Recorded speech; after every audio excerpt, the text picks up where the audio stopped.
Hi, everybody. Today is Monday, January 20th, 2025, and Colonel Jacques Baud is back with us. Welcome back, Colonel. Thank you very much for having me back again. Today is the day of the inauguration of Donald Trump, and let's get started with what he said yesterday about the conflicts that the United States is facing in Ukraine and in the Middle East. I will end the war in Ukraine. I will stop the chaos in the Middle East, and I will prevent World War III from happening. And you have no idea how close we are. Yeah. He's talking about both conflicts in the Middle East and in Ukraine.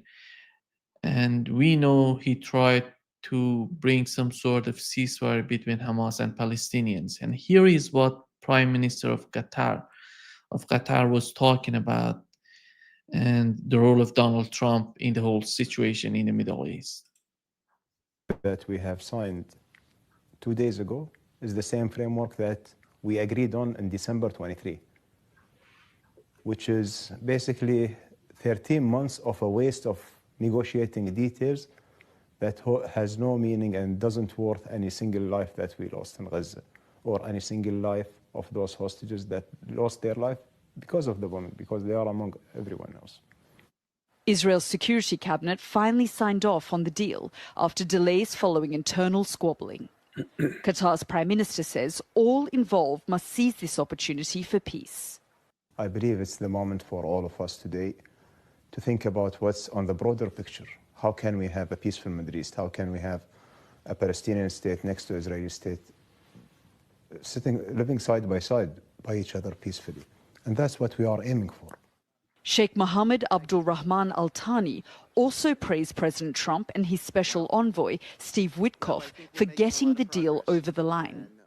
We believe President Trump can create a greater impact for the region, and Steve Witkoff, the special envoy to the Middle East, has demonstrated a leadership in these negotiations, and we see the way he fought for a deal to happen.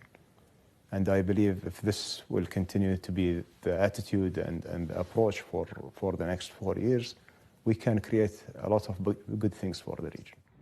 Qatar has been at the center of negotiations. Yeah.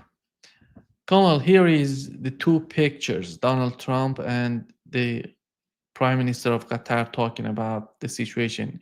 It seems that they're hoping that they can reach a permanent sort of deal between Palestinians and Israelis. How can we understand the current situation? And can we say that we are on the path of reaching that sort of permanent solution for the conflict in the Middle East? Well, there are two ways of saying things. And there's obviously the optimistic one that would pledge for having a first step in something permanent. And there's the pessimistic one. And unfortunately, I tend to be on the pessimistic line. First of all, as the Prime Minister of Qatar just said, this agreement is in fact almost 95% the same agreement that was presented in November, December 2023. That is essentially, by the way, based on Hamas proposal. And that's very important to say. This is essentially 95% is from Hamas. Then there were some minor changes, and the current agreement, apparently, I haven't seen the final document, but the very last document is based or very similar to the one that was, I would say, in quotation marks, finalized in May 2024. And again, still based on Hamas proposal, meaning that we have, in essence, the Biden administration, and not just the Biden administration, but I would say the whole Western diplomacy sitting on their hand for more than 1 year. implement this agreement. Now, obviously, the Israelis didn't want to have this ceasefire agreement, and that's why they delayed the whole process. And what we have seen recently, as the Prime Minister of Qatar just said, is the efforts by Steve Witkoff to press on the parties to have, especially the Israelis, by the way, to have this agreement signed by the beginning of the Trump administration. But that means before today. Meaning that the Israelis have been, to some extent, forced to accept this agreement. They never provided any counter proposal. They made some minor adjustments that are apparently reflected in the current document, but they never came up with a significant different proposal. In fact, the Israelis were confident that this agreement would never be signed and that they could continue making war. Now, if we look at in history, Israel has never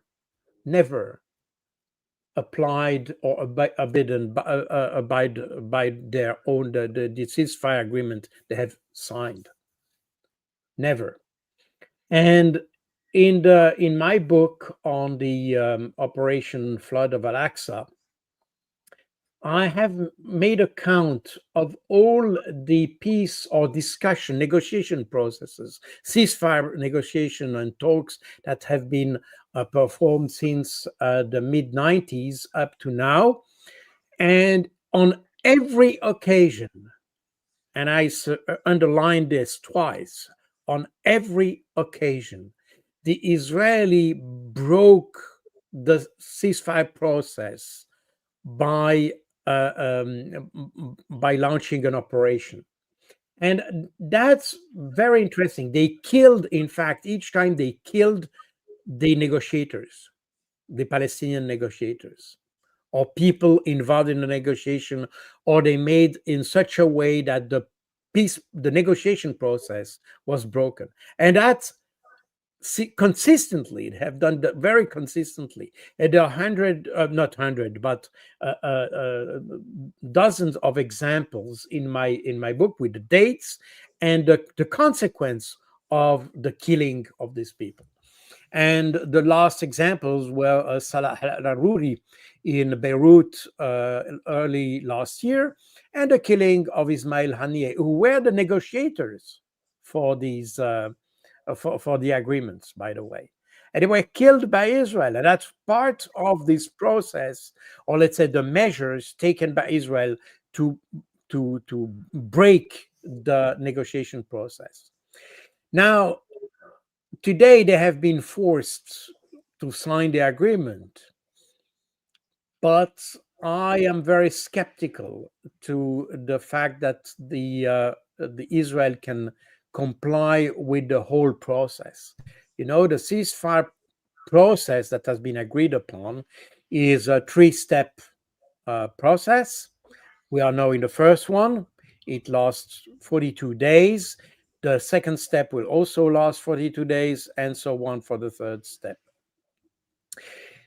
Only the first step has been negotiated so far. And my view is that in the first step, and that the first step in which you will have the exchange of the prisoners on both sides, I use deliberately the word prisoners because that's the wording used in the agreement. For the West, it used to be hostages, but in fact, we're talking about prisoners because on Palestinian side, most of the prisoners are military people, prisoners of war, in fact, because we are in an occupation situation. So therefore, these are prisoners of war and not hostages.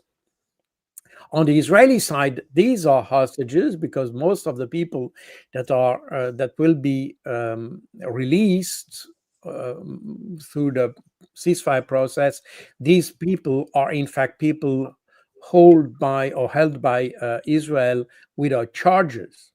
So this responds to the definition of hostages. In any case, in these first step, that's where we will have the exchange of prisoners. And you have seen that yesterday we had the first three ones, and in fact, the number of prisoners have been broken down into packs of three.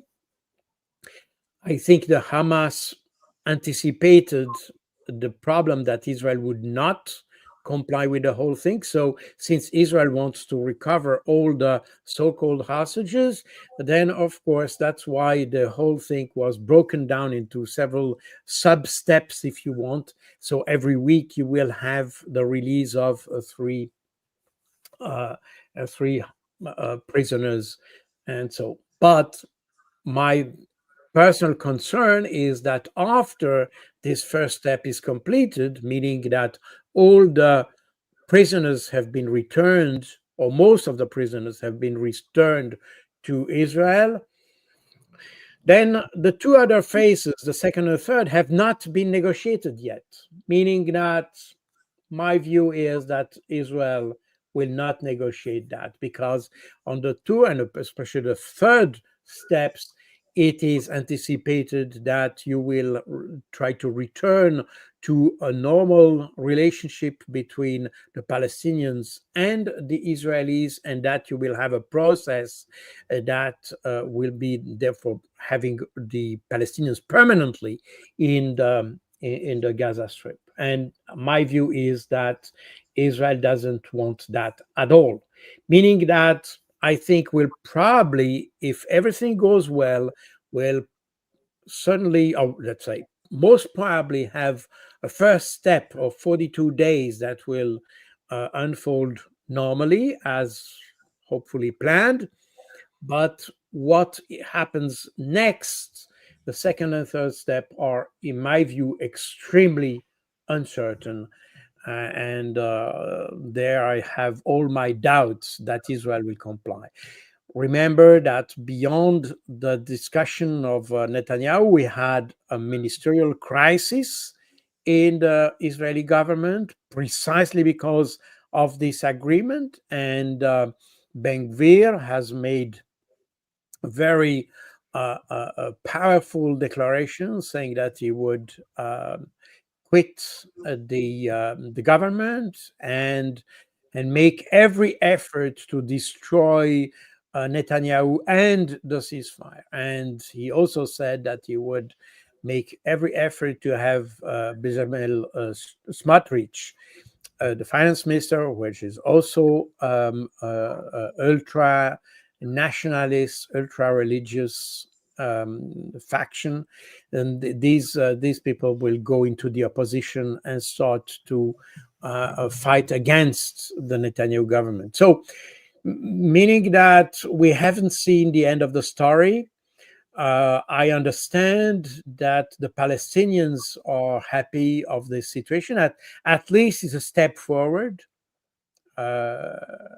That's already something. There's already a gain for the Palestinians. But and my view is that the Palestinians are not so naive to think that the Israelis will comply with this agreement for the next 120 days. They are, I'm sure they are ready for a situation in which Israel will break the agreement. That's my personal view. But okay, it's good to be happy today. We should enjoy the moment, but I'm not sure it will last for long. At least in the best case, 42 days. That's my personal view. It's a little bit pessimistic, but it's based on previous experience. See what's happening in Lebanon. That Israeli also committed itself for a ceasefire and to withdraw from Lebanon within 60 days, and they haven't done that. UNIFIL, the United Mission the intermediary mission in interim mission in Lebanon has complained to the Security Council on that. Israel has continued. I think as of today, according to the Lebanese authorities, after the ceasefire was signed on the 27th of October, there have been more than something like 564 violations of the ceasefire. And in addition to that, Israel has violated more than 800 times the Lebanese airspace. So we see that the willingness of Israel to comply with these agreements is almost zero. So that's an additional indication that I'm not sure this nice period of calm will last for long. So that's what we now. An unknown factor is, of course, that the influence of the U.S. in the whole process. Obviously, we have seen that Trump was able to accelerate the negotiation process in the last week in order to have the ceasefire agreement signed by both parties. Whether the Trump administration is ready and in a position to enforce the implementation of the ceasefire agreement up to the very end of this up to the very end, I don't know. My sense is that Netanyahu didn't want to antagonize Trump right away, so he accepted to sign this agreement because the support of the US is essential for Israel. And that was mentioned on several occasions last year, that Israel has not, Israel is in essence in the same situation as Ukraine. It has not the capacities to produce enough weapons to counter all the threats they created themselves. And that's exactly, in fact, if you look, by the way, if you compare the situation with Ukraine, it's almost funny, I would say, because, or at least ironic, because both countries, and you can compare. The Israeli propaganda used to say Gaza is like Russia and Israel is like Ukraine, meaning that we are attacked. Well, the comparison, the explanation of the comparison is a fallacy. But if you look deeper into it, it's true. Gaza corresponds to the situation of the Russians, and Israel corresponds to the situation of Ukraine.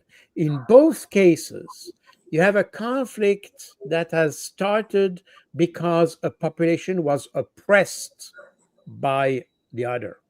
That was the case in the Donbass, and that's the reason why Russia intervened in Ukraine.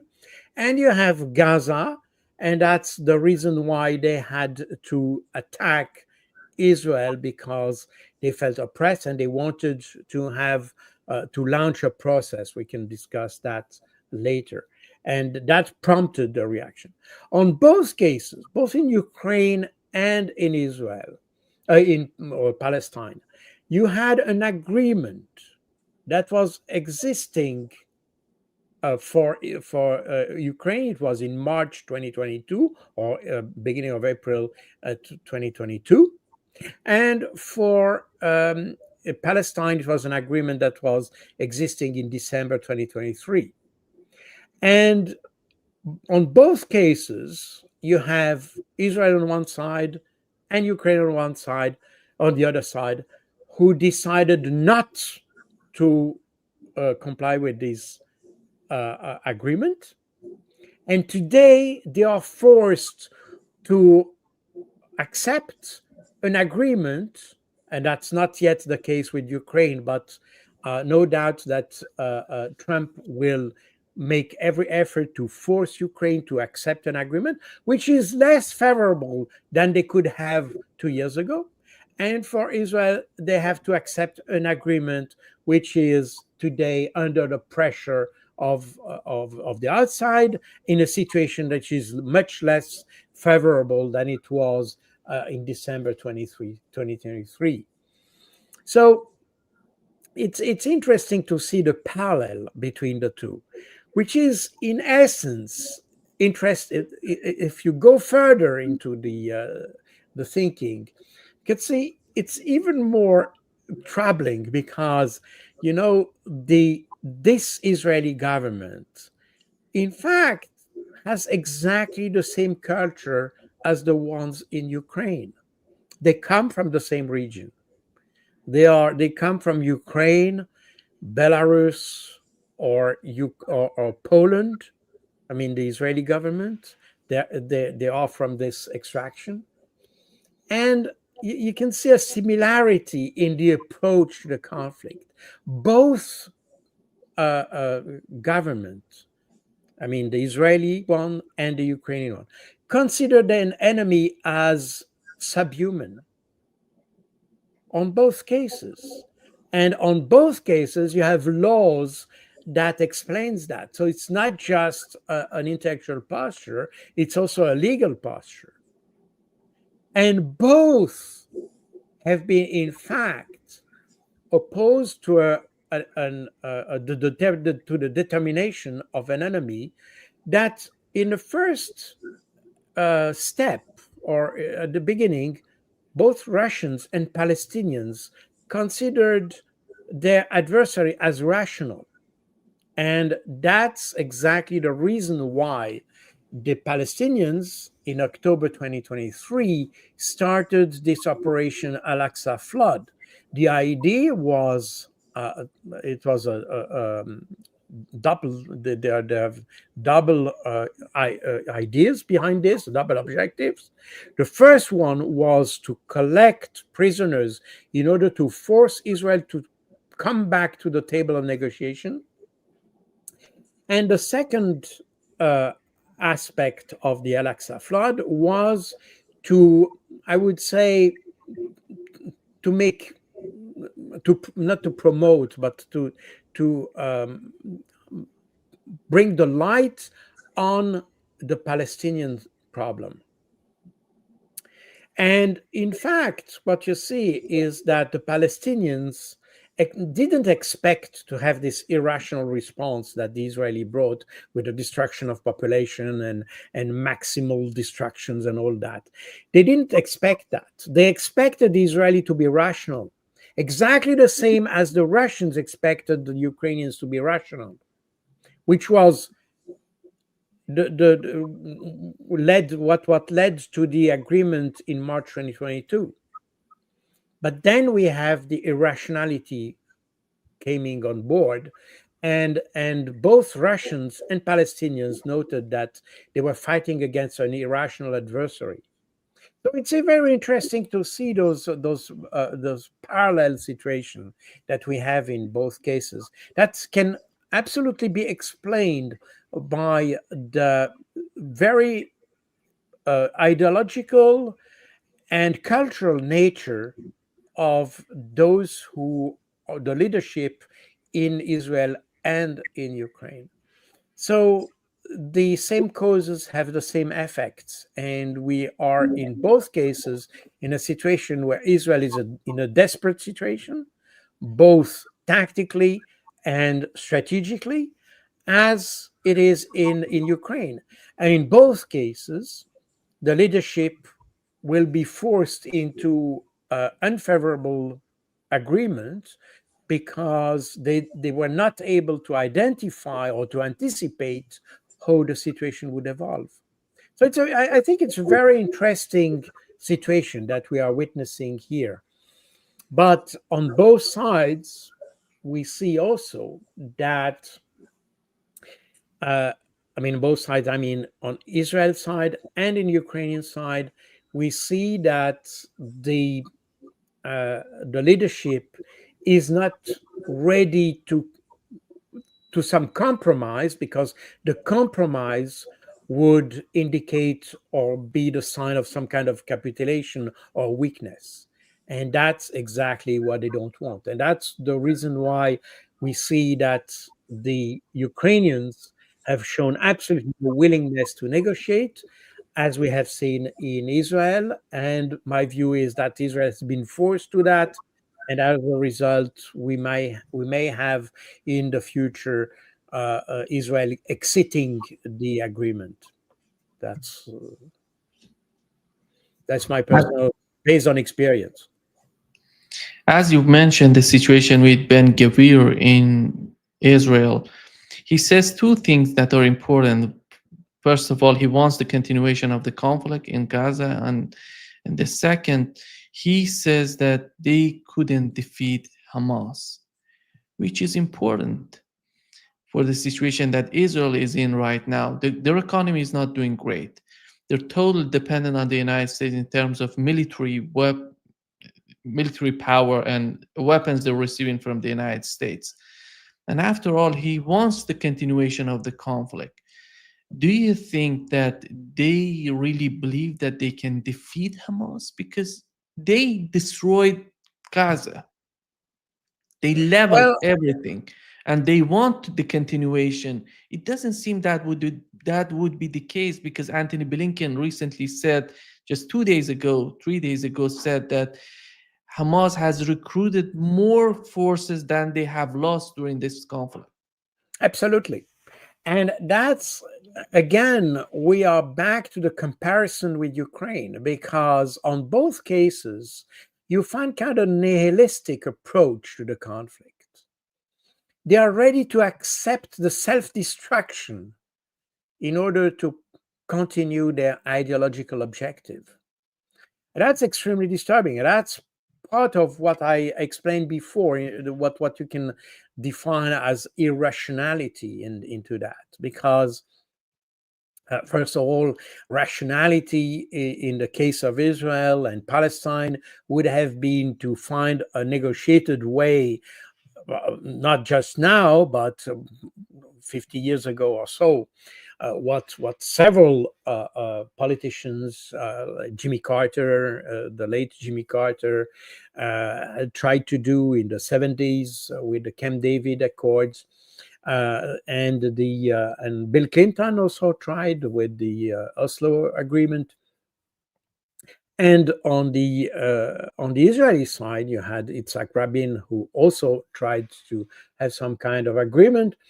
So there are some individuals tried to do that in the past, and you have also a lot of people. If you look at former intelligence leaders in Israel, like the Mossad or even Amman, which is more radical because it's a military intelligence. But if you listen to them, those who have been in a leadership position in those intelligence services say that this war is senseless, and that we should try to find a negotiated way, meaning that there are a few voices that would advocate for a negotiated a solution to that, because the Palestinians are very determined not to give up their struggle, and with right, because their land was literally stolen, and that from 1948, not or even 47, I would say. So such a situation requires a negotiated solution, and not a fighting solution. And the Israeli, despite all efforts, all massacres, all the crimes, they have not been able to break the Palestinian resistance. As a result, the logic would be that you engage to some kind of a political process. But when you listen to Ben Gvir, you see that you are beyond that, and even Smotrich.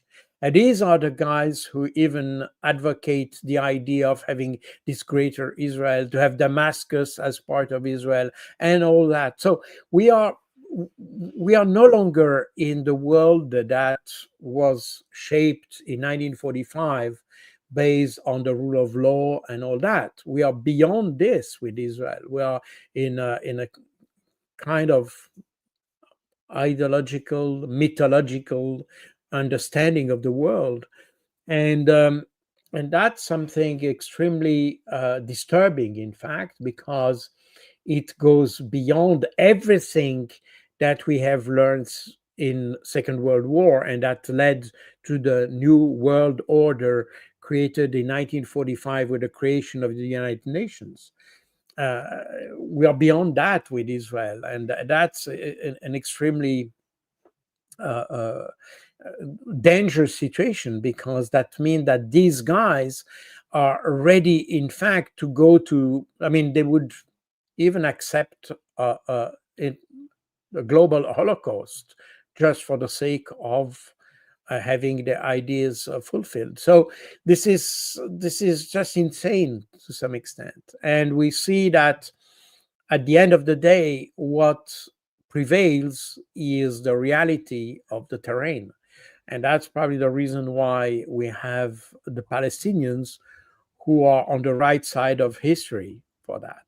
And again, with people like Bezalel Smotrich or Ben Gvir, I'm afraid Israel is the path of self-destruction and probably disparition. And that's exactly what some politicians said recently, that if we are looking at the way Israel understands the situation and tries to cope with the problem, it points towards self-destruction and disappearance or disparition of Israel.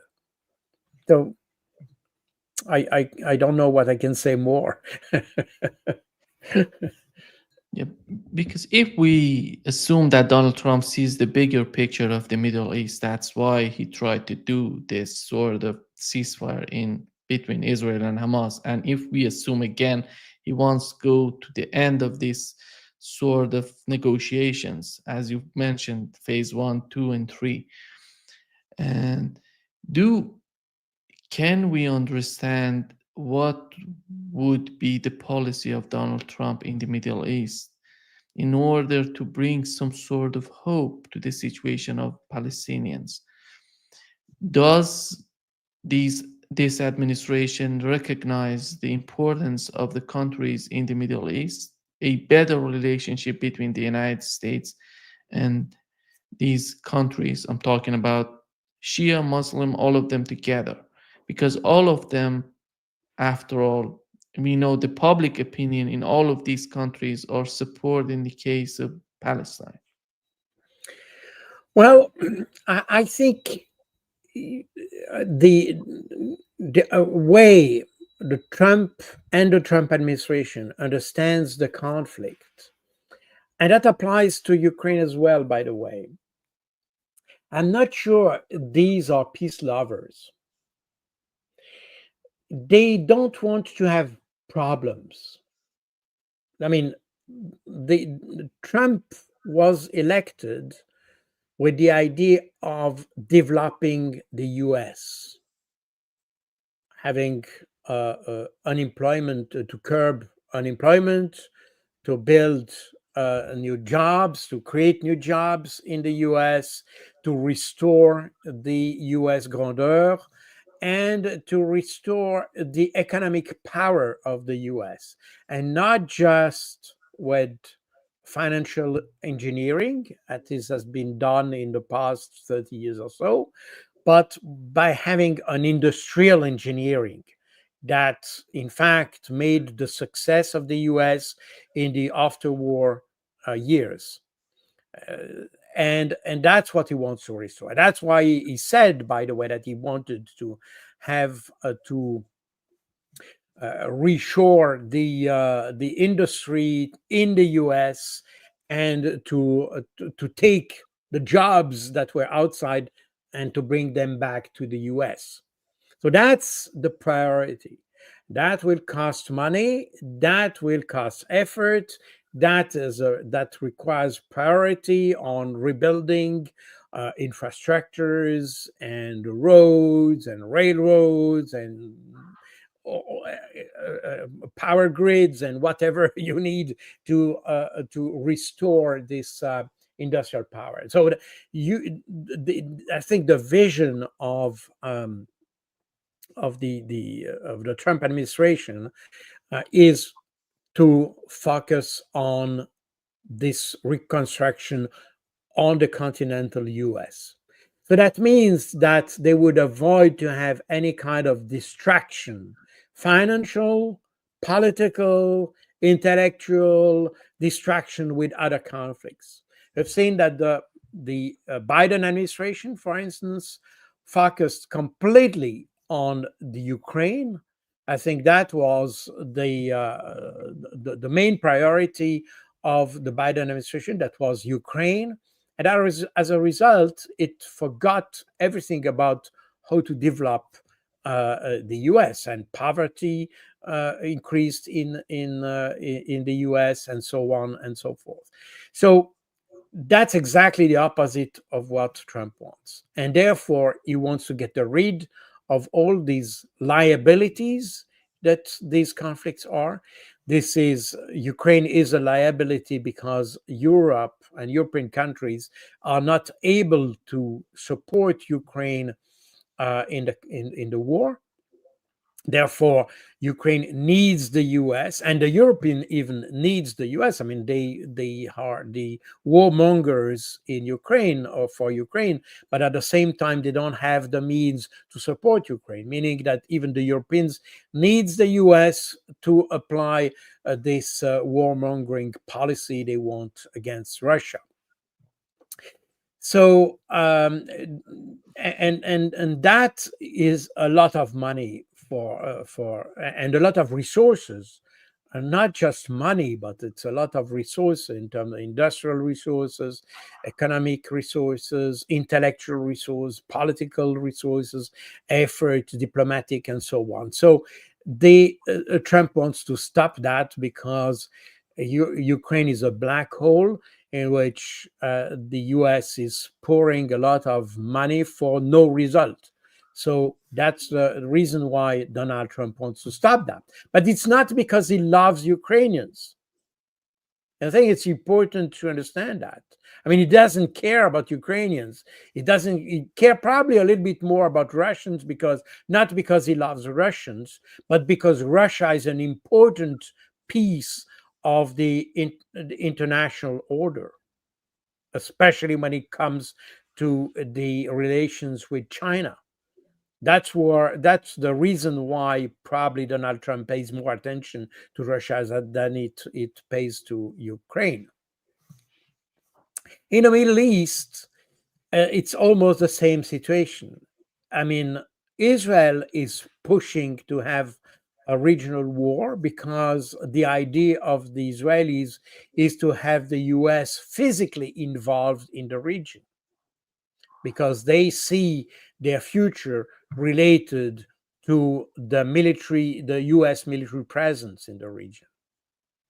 And since I would say, in fact, since the 50s, the Israelis have tried to provoke the US to have a permanent presence in the Middle East.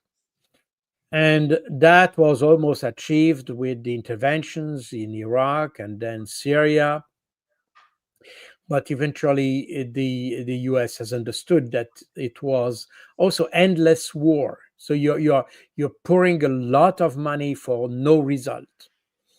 And Donald Trump has understood that. And that's the reason why he wants to have this conflict settled. But it's not because he likes Palestinians. He has absolutely no love for Palestinians.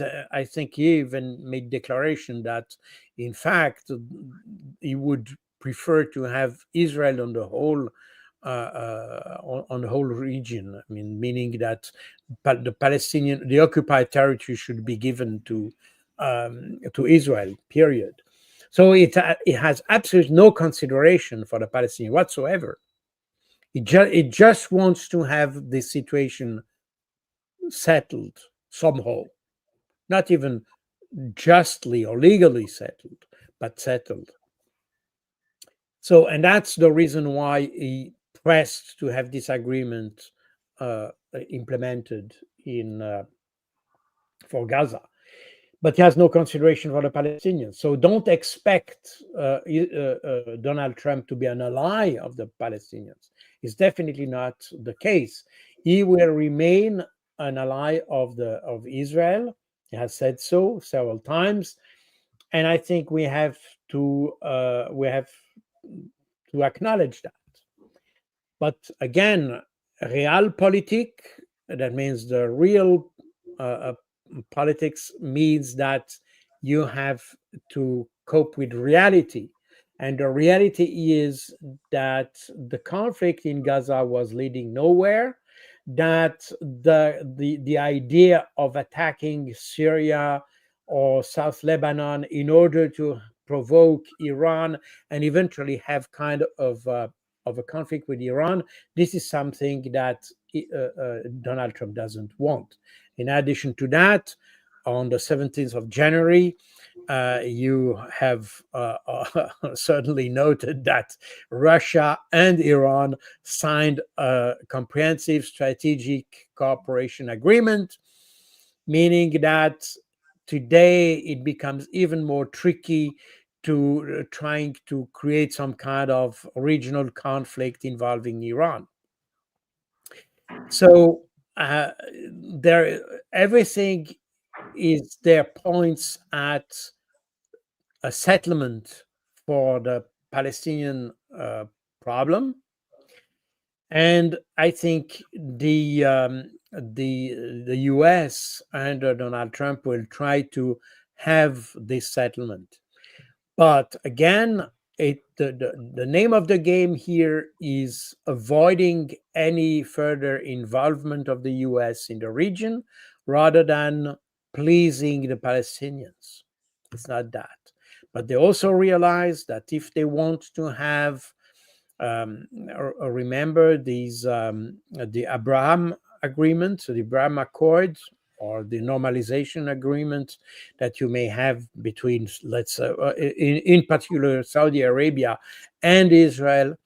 Now the Palestinian question will be included into the solution, and that's on also a very important point. So the Saudis have made very clear that they are ready to go back to the negotiation table regarding this Abraham agreement, but the Palestinian question must be part of the agreement.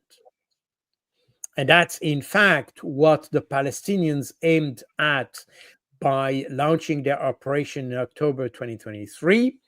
And that's an achievement by the Palestinians. So we can say that the Palestinians, with the current ceasefire, if we accept the fact that this agreement will last, which is far from sure, but so far the Palestinians have reached all their objectives, in fact.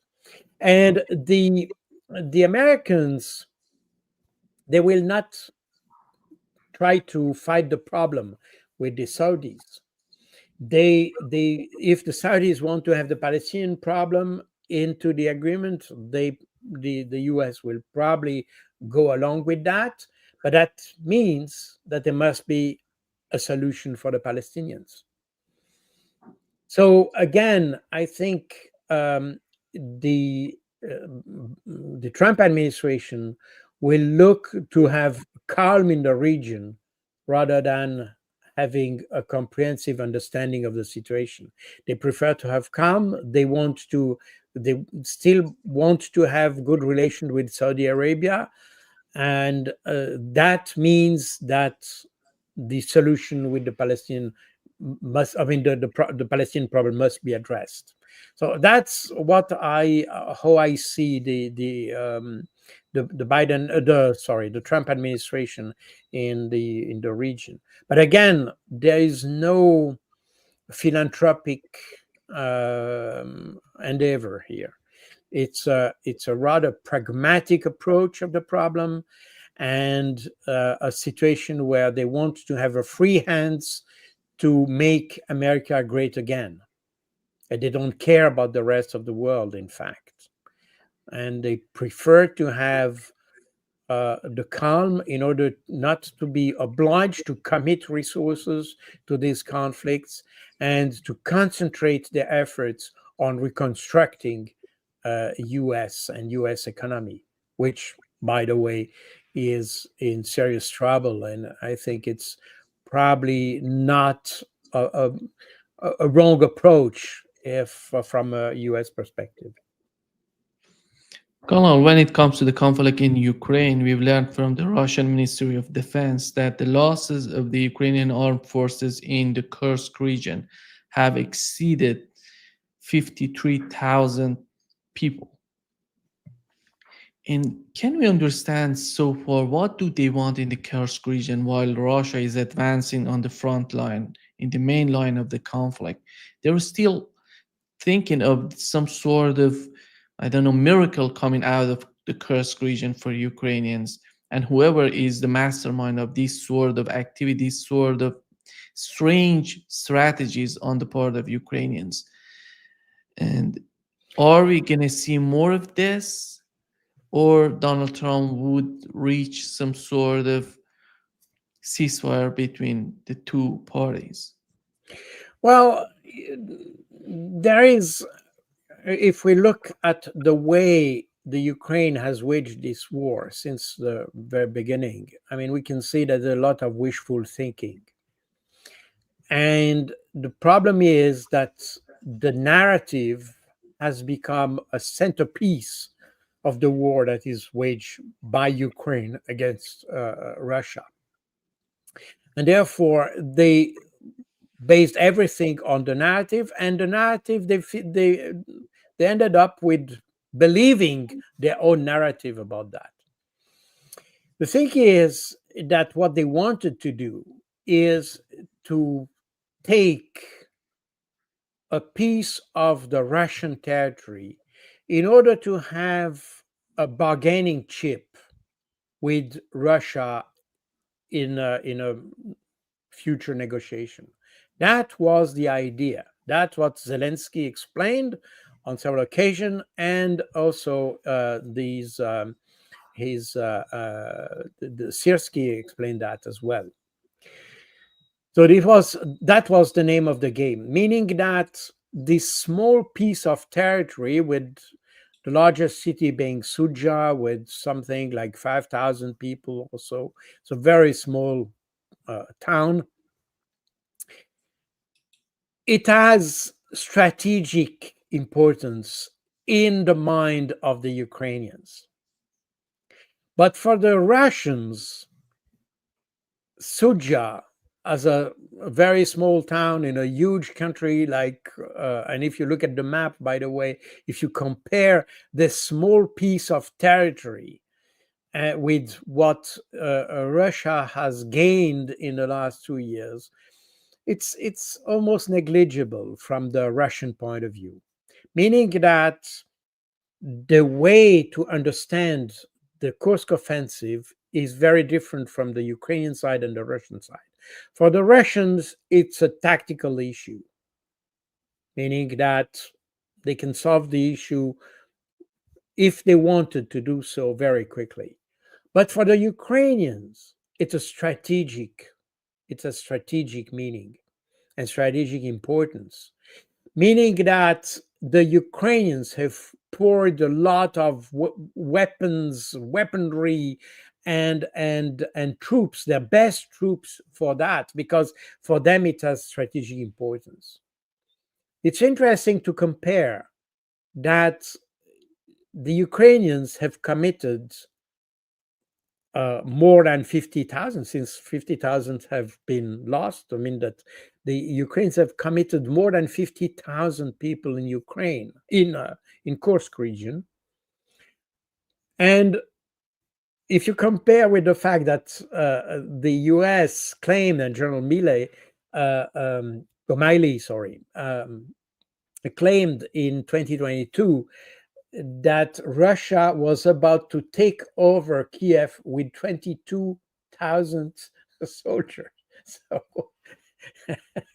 Kiev is a 2 million people city, and the Russians were prepared to take over the city with just 20,000 soldiers.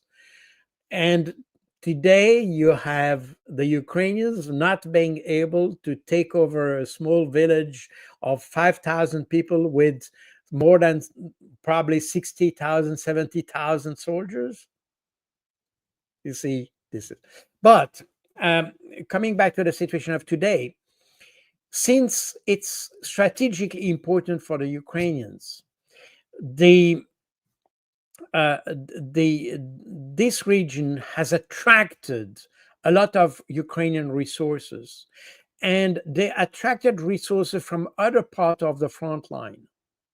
Meaning that my view is that the Russians are not in a hurry to destroy the forces in Ukraine. They are using that pocket in order to absorb Ukrainian resources, because the Ukrainians are putting so much effort and giving so much importance to the region that they are depleting the rest of the front just to feed the situation in Ukraine. And for the Russians, it's perfect, because with minimal use of force, they can destroy these forces, and thus they are depleting some other areas of the front line. And that was, I mean, I don't remember which experts mentioned that a lot of forces that were sent to the Kursk region were forces that were dedicated to the defense of the Kherson area and maybe Odessa area. So meaning that for the Russians, having all these troops coming into Kursk is a good operation, because at the end of the day, it depletes these areas that everybody, I mean, Medvedev has said many times that they would make an offensive towards Odessa and Kherson.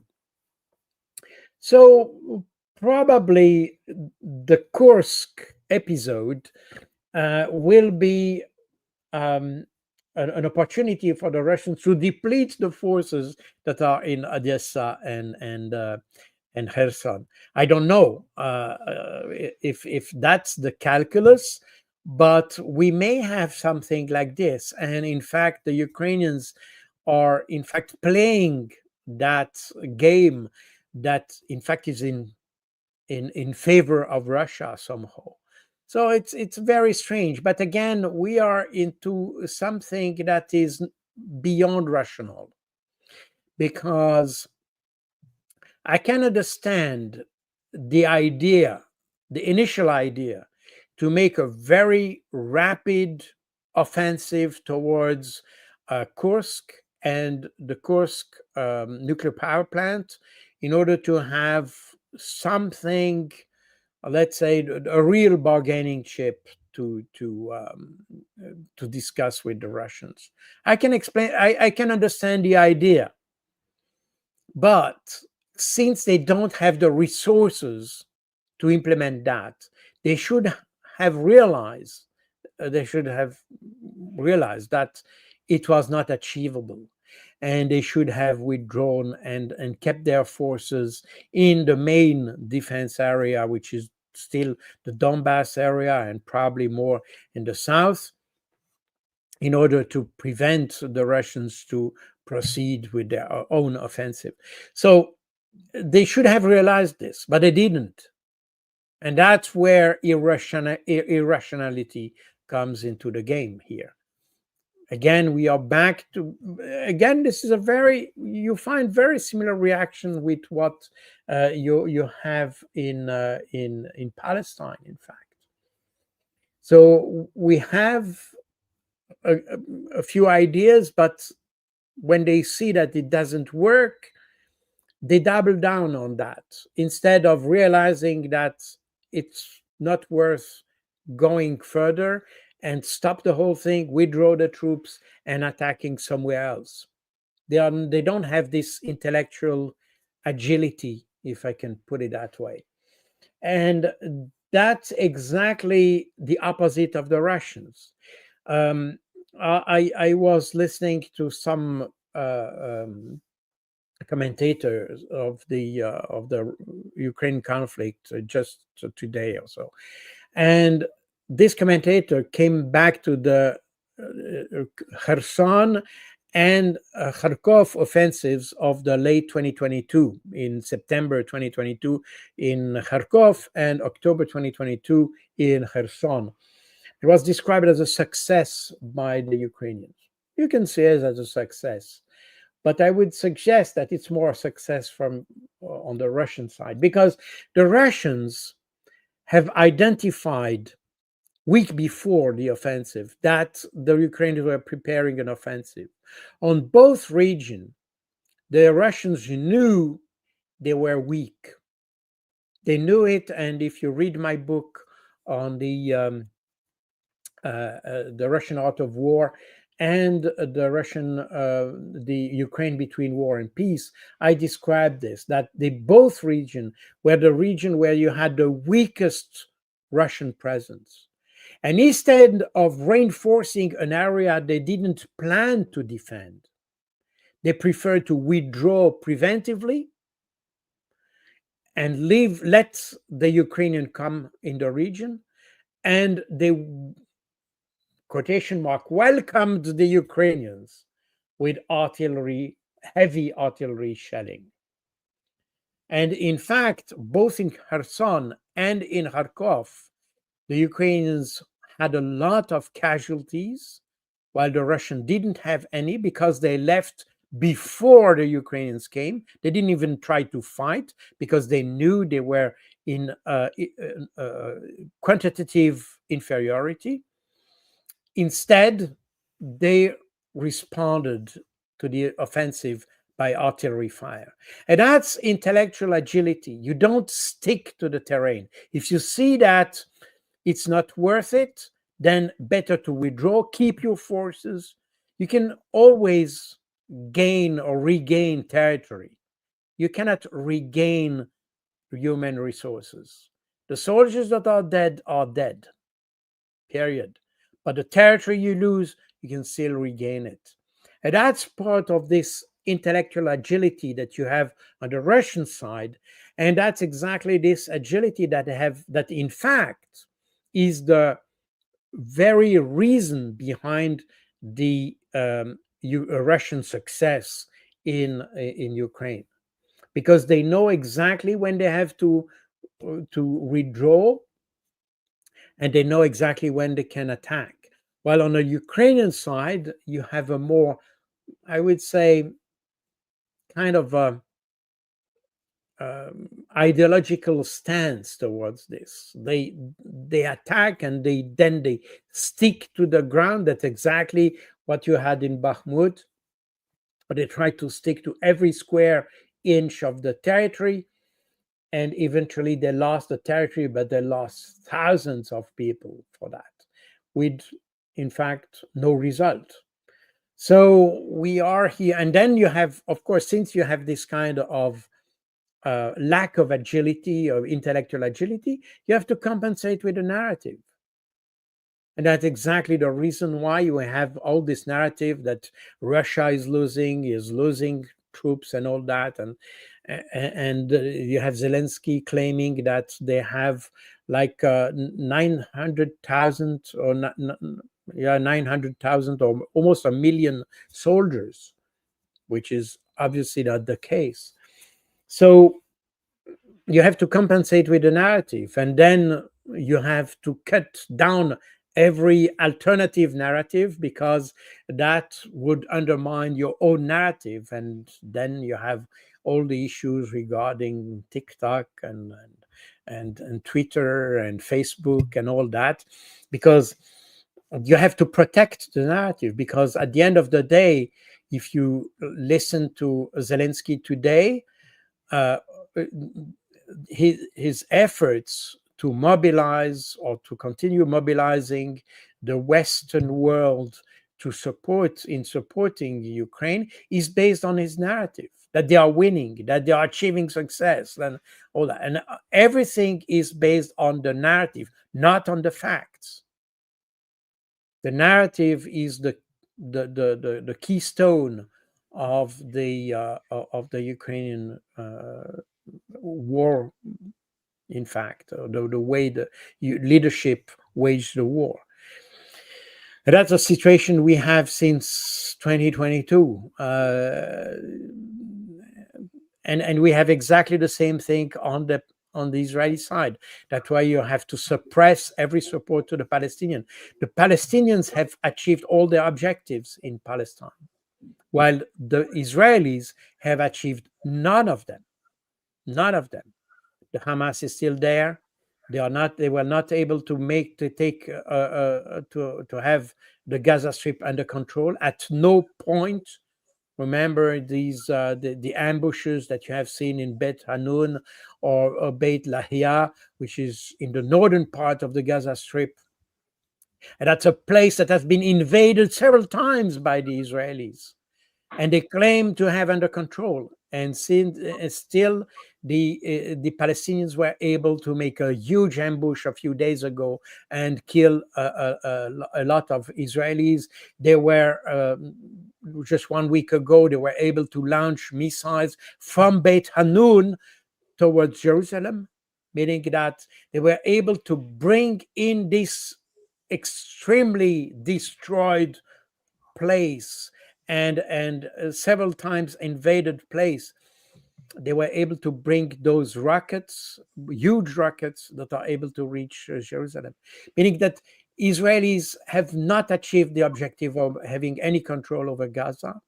They didn't even achieve their tacit objective, that was to exterminate or eradicate the Palestinians from the Gaza Strip. They wanted to push them towards Egypt in the Sinai region or whatever. They didn't even achieve that. So the Israelis have achieved absolutely no objective. And that's the reason why they forbid any and if you go, it's very strong in Europe, in UK. People are arrested because they claim that the Palestinian will win. And this is, again, there is only the narrative left. The situation on the ground is so poor that they are only bound to the narrative. That's the reason why protecting the narrative is so important for both Israelis and Ukrainians. But again, you don't win wars with narratives, unfortunately, at the end of the day, or fortunately. At the end of the day, what counts in reality is the situation on the ground. And that's exactly what the Israelis are experiencing now and what the Ukrainians are experiencing too. Yeah.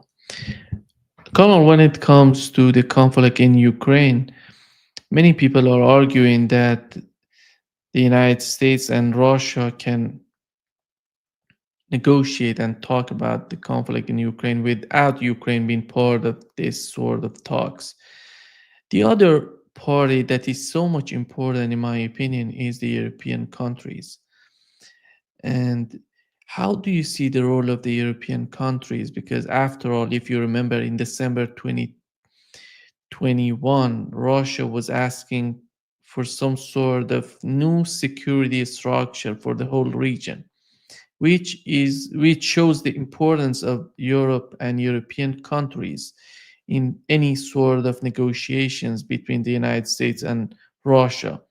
How do you think that Europeans, I'm talking about European countries, being part of these negotiations, or Donald Trump, with the attitude that we've seen so far, is gonna just leave them out of the negotiations or not consider them as a party to the negotiations, to the main negotiations? Well, as we just said, Ukrainians are definitely irrational regarding this war, and they have irrational objectives, and I would say even irrational expectations.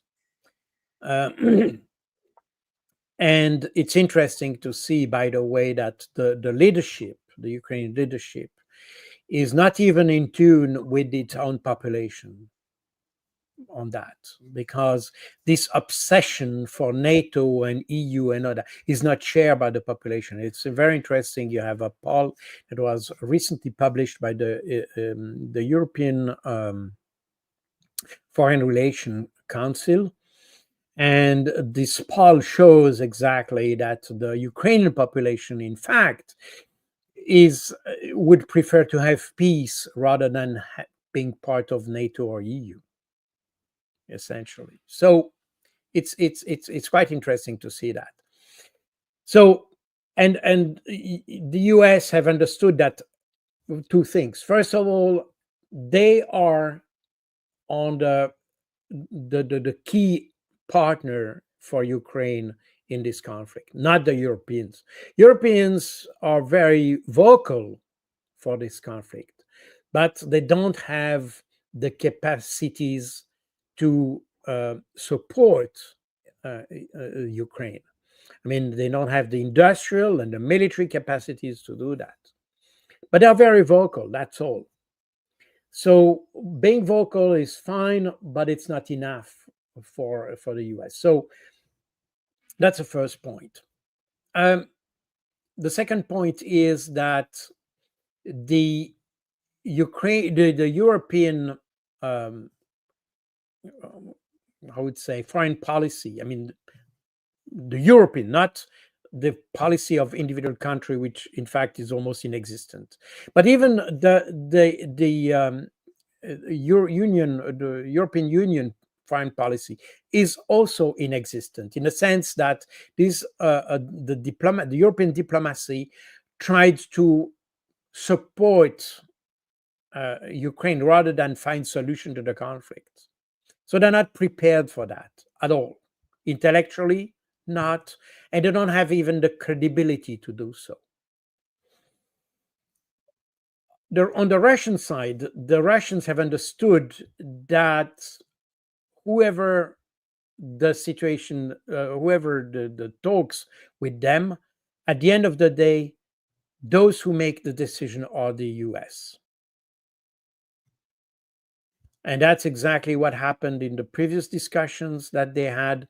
At the end of the day, the one who decides is the one who brings the money, and this is the US. And Trump has understood that perfectly, and he knows perfectly that the US are the key partner for all these discussion. Even Ukraine, you cannot even trust Ukraine, because the Russia made this experience with the different occasion that was even before the Maidan event, or during the Maidan event, because the Europeans were in fact guarantors of an agreement between the Maidan demonstrators, if you want, and the government to have free election and all that. And those guarantors, who were Poland, Germany, and France, they didn't even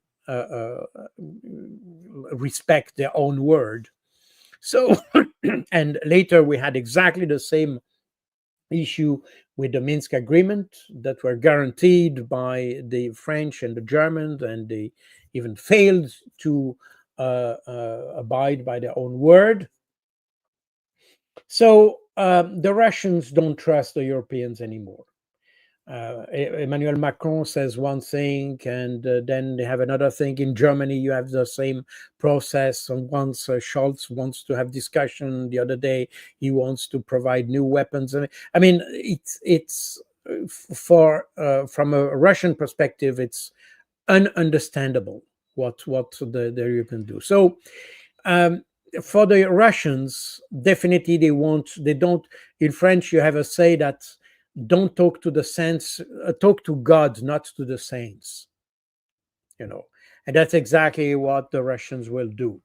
If they have and they indicated their preparedness to have a discussion with the US, because at the end of the day, everything that happens in Europe will be under US. You can deplore that. I'm not sure it's something very positive, but it's the reality.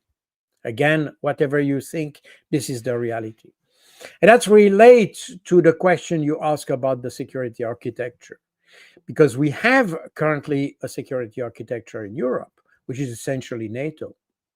But we understand, and the conflict in Ukraine has demonstrated, that NATO is not tailored for this kind of crisis, not even to prevent it, because again, the security, generally speaking, national security or international security, is not just the ability to mobilize force and to wage war. It's also the ability to prevent conflicts. And that aspects, in fact, should be in the European, I mean, the view of Europeans, this activity of preventing war is an activity that should be shared between the European Union, namely the External Action Service, that is in fact European diplomacy that should help preventing conflicts by developing diplomatic contacts and all that. And we have seen that in Europe this didn't work, especially because this diplomacy was in the hands of warmongers. And it's even more the reality with Kaja Kallas, who used to be the Prime Minister of Estonia, and today she's the head of this External Action Service of the European Union, meaning that you can forget about any diplomacy with diplomatic contacts with Russia. In any case, this in the European view, the European Union plays this role of preventing conflict, but NATO also sees this role to some extent, to a certain extent, although it considers itself mostly as a military organization. But in any case, the conjunction of NATO and Europe should bring this security. But it totally failed in the case of Ukraine. It failed to prevent the conflict. It failed to implement the agreements that were in place that could have prevented the conflict. And it even failed in supporting Ukraine. You know, of course, you had a lot of weapons coming on the Ukrainian theater of operations, but that was not effective in the sense that those weapons were, in fact, some kind of patches on a situation, but they were not the cure to the situation. And before the conflict started, I mean, the Russian operation started in February 2022. What the Russians proposed was, in effect, a change in the security architecture. But the change of the security architecture requires a change in NATO, by the way. So, meaning that, but NATO, you can say NATO is the US, essentially, because the keystone of NATO is the US, since NATO was created around the nuclear capabilities or capacities of the US. That's why, as I mentioned several times on your channel and others, that Jens Stoltenberg repeatedly said that NATO is a nuclear alliance because it's constructed around the US, meaning that if you want to change the security architecture in Europe, you have to talk to the US. That's also the reason why I don't believe the idea that the US would just leave NATO, because that would make NATO meaningless. You know, the idea of having NATO as an organization and having US troops in Europe was to have a commitment of the US to use nuclear force against, at the time it was Soviet Union. And the US forces in Europe are here to materialize the US commitment. And that's the reason why, if you remove that's why if you look at Germany, you had in 1945, you had those the French, the British, and the Americans as occupying force in Germany, and eventually the French and the British left Germany at the end of the Cold War, but the US stayed.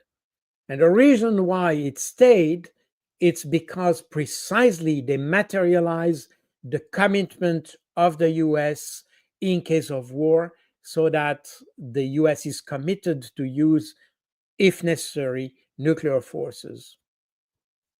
That's the reason. So meaning that if you remove the US from the US, the substance of NATO disappears, which is probably a good thing. But actually, it will not happen, because the US know that, and they would probably want to negotiate a new. And when I was in NATO, I had a lot of contacts with some people who are studying, because there are a lot of thoughts about the future of NATO within NATO. And a lot of people within NATO understand exactly what I'm saying, is that NATO is not suited for the current situation that we have in Europe, because we know that we will not be using nuclear forces. I mean, that's also the reason why you have the so-called peace movement that developed in Germany, because the Europeans realized during the Cold War that if nuclear forces would be used in Europe, they would be used on European territory. I mean, over the German territory or Polish territory and all that. And that for that reason, these people started to think twice about the nuclear commitment of the US, because when you talk about, let's say, non-strategic weaponry, and we talk about theater nuclear weapons, the theater is Europe, meaning that you use nuclear weapons over Europe, with all the consequence that it may bring. That's the reason why the peace movement developed in Europe. And in the 80s, when it was this discussion between the Pershing II and the SS-20 that were to be deployed on the European theater. And that led eventually to the INF Treaty and all that exclude those kind of weapons. But meaning that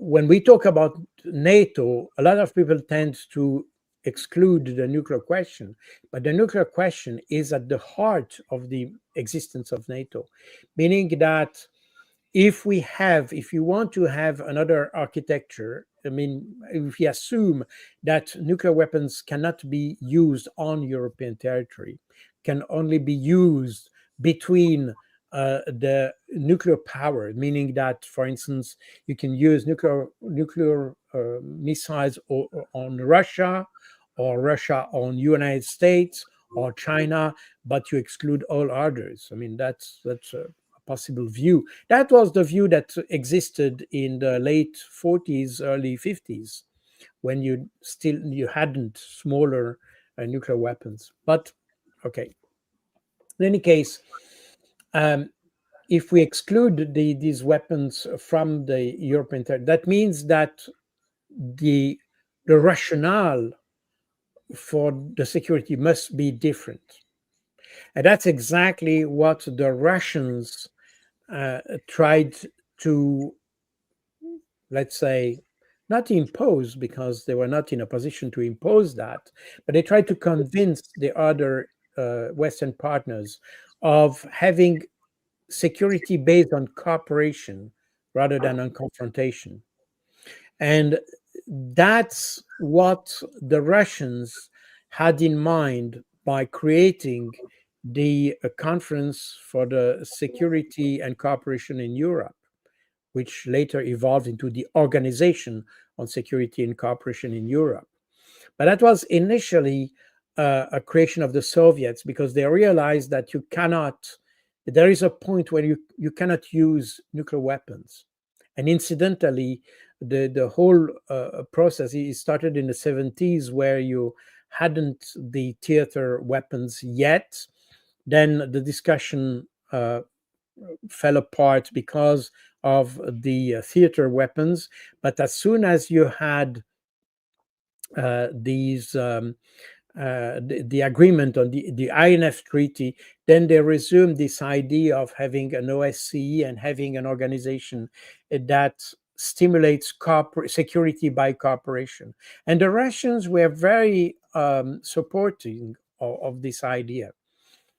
And that means that they had, in fact, this idea that was Gorbachev was saying by having this global house. I don't know how you translate that in English, but and basically it's the idea that even Charles de Gaulle, the French leader, had in the 60s, to having this Europe between Urals and Vladivostok to Vancouver. So it was to have this idea that where you transparency, confidence building measures, cooperation would be the key of Europe, rather than having more weapons than the other, and to have kind of this balance of force, balance of missiles, balance of bombers, and this kind of thing that you had in the 60s, 70s, and 80s. So we had the Russians understood very soon that you have to go out of this logic, because this leads nowhere. And we see today that NATO, which is still based on this logic, is in fact unsuited for the situation. And that's the reason, by the way, why you have all these bilateral agreements. And very recently, you have this bilateral agreement between UK and Ukraine for 100 years, which is kind of funny. It's almost a joke, but it shows that NATO is not the suitable solution for the situation that we have, and we need to have something else. Therefore, the events and what we have seen in the past 2 years in Ukraine shows that there is a need for rethinking the European architecture based on other principles than just antagonizing blocks, because what we have today is some kind of a Cold War 2.0, and that's not the solution. So when it comes to the situation in Ukraine, I think what the Trump administration will try to do is to make provisionally at least, a kind of distinction between the two. And that's probably something, because changing the European architecture is something that needs to be done in the long run.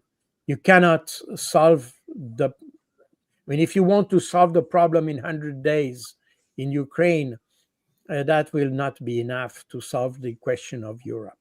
So you need to have something that guarantees that Ukraine will not be part of NATO, period. And basically we're talking about what Russia asks for as a precondition to enter negotiation. And at a later stage, and probably that could be one aspect of what could be negotiated between Trump and the Russian, it's to have a process, to initiate a process whereby the new configuration of European security should be discussed. But that will be very hard for the Americans.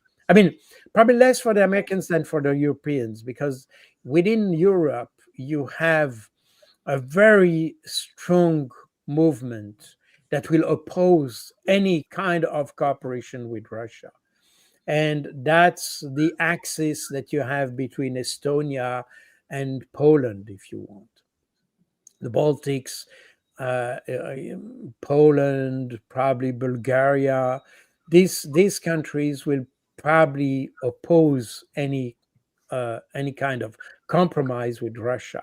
Remember that Poland has a project which is called the Intermarium, which in fact is a kind of a security architecture that you would have in the middle of Europe. It's almost an alternative to NATO, in fact, to some extent.